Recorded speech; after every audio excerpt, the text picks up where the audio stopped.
Bonjour et bienvenue dans cette vidéo où nous allons parler de la définition des livrables. Dans cette vidéo, nous allons expliquer ce que sont les livrables, leur importance dans un projet et comment les définir correctement. Lorsqu'on parle de gestion de projet, l'un des concepts clés est celui des livrables. Les livrables sont les résultats tangibles ou intangibles d'un projet. Ce sont les éléments que vous pouvez fournir pour atteindre vos objectifs. Alors, c'est quoi un livrable?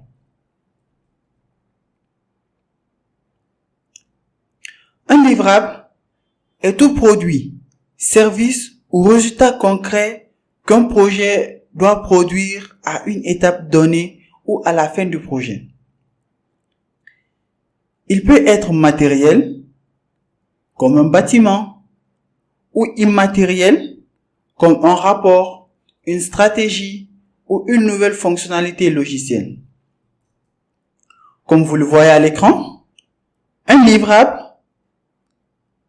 est soit un produit tangible ou intangible.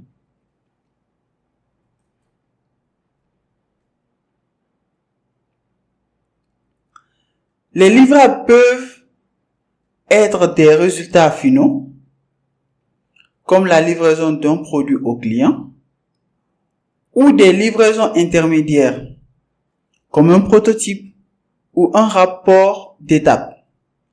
Chaque projet, quel que soit son type, est défini par ses livrables.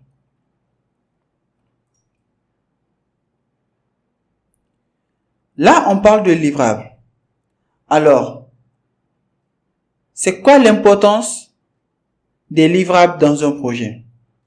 Quelle est l'importance des livrables?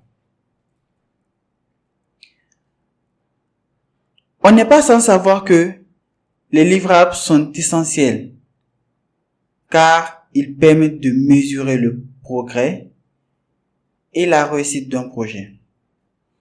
Ils servent de point de référence pour l'équipe projet, pour les parties prenantes ainsi que pour les clients. Chaque livrable montre si le projet avance dans la bonne direction.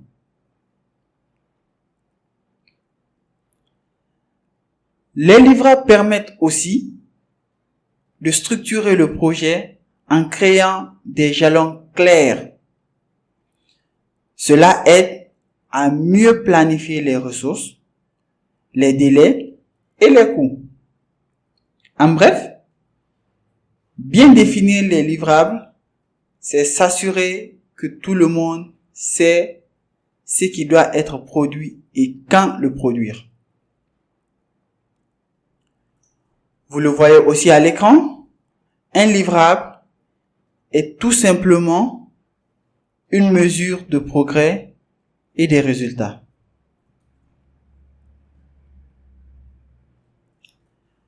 Nous avons parlé des livrables, de leur importance. Alors, voyons voir comment définir ces livrables. Définir correctement les livrables est une étape cruciale pour la réussite d'un projet. Voici quelques étapes à suivre pour bien définir vos livrables. La première étape est de comprendre précisément les attentes des parties prenantes. Cela peut inclure le client, les utilisateurs finaux et l'équipe projet.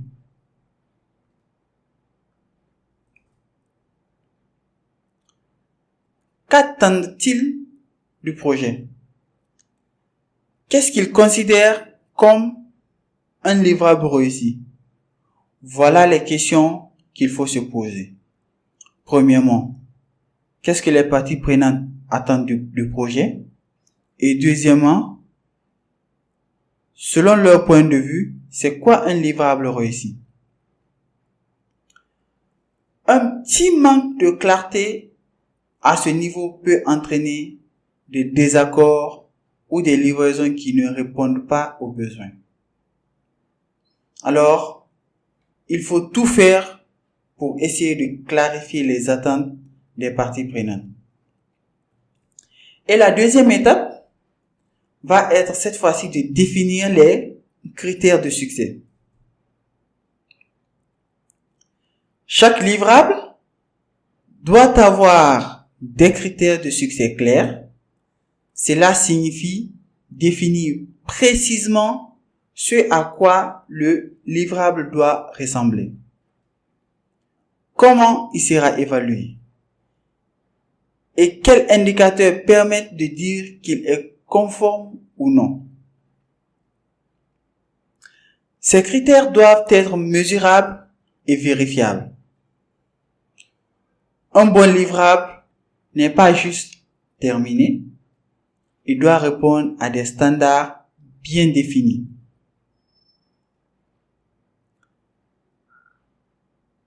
Ici, la leçon à retenir est que les critères de succès équivaut aux mesurables et à la vérification de ces rendus. Quand alors nous avons défini nos critères, on va essayer de passer à une dernière étape qui est d'établir les jalons intermédiaires.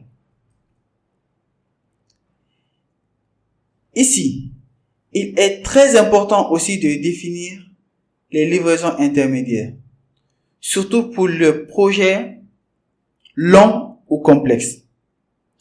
Ces jalons permettent de suivre le progrès du projet et de s'assurer que l'on avance vers le livrable final. Ces livrables intermédiaires offrent une opportunité de corriger la trajectoire si nécessaire et de garantir surtout que l'équipe reste alignée avec les objectifs. Et ici, notre leçon à retenir est que les livrables intermédiaires est égal au suivi et à l'ajustement du projet. Nous allons donc passer à la dernière partie de cette vidéo, où vous trouverez quelques exemples de différents types de projets. Voyons quelques exemples de livrables dans différents types de projets pour mieux comprendre comment ils peuvent être définis.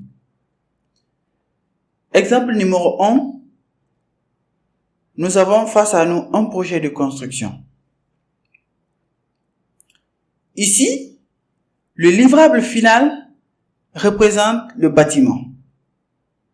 Mais les livrables intermédiaires incluent le plan d'architecte, les permis de construire et la structure de base. Quant à l'exemple numéro 2, nous avons un projet de développement logiciel. Dans ce cas-ci, le livrable final peut être une application fonctionnelle, mobile, web, desktop ou autre. Tandis que dans ce cas précis, les livrables intermédiaires incluent les versions bêta, les tests d'interface, les retours utilisateurs, ainsi de suite. Et pour notre troisième exemple, là nous avons un projet marketing. Dans ce cas-ci, le livrable final peut être une campagne marketing déployée. C'est ça l'objectif.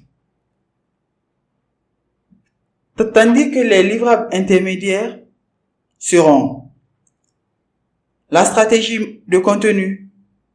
D'abord, avant même de parler de la stratégie de contenu, la stratégie marketing, la stratégie de contenu, les visuels créatifs, les rapports d'analyse et autres en fonction du projet. Alors, pour conclure, les livrables sont la clé pour structurer et mesurer le succès de votre projet. Bien les définir vous permet de rester sur la bonne voie et d'assurer que toutes les attentes sont remplies.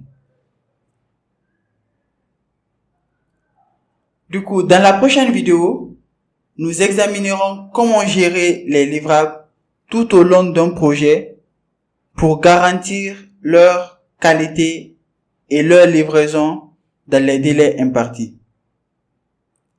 Next step.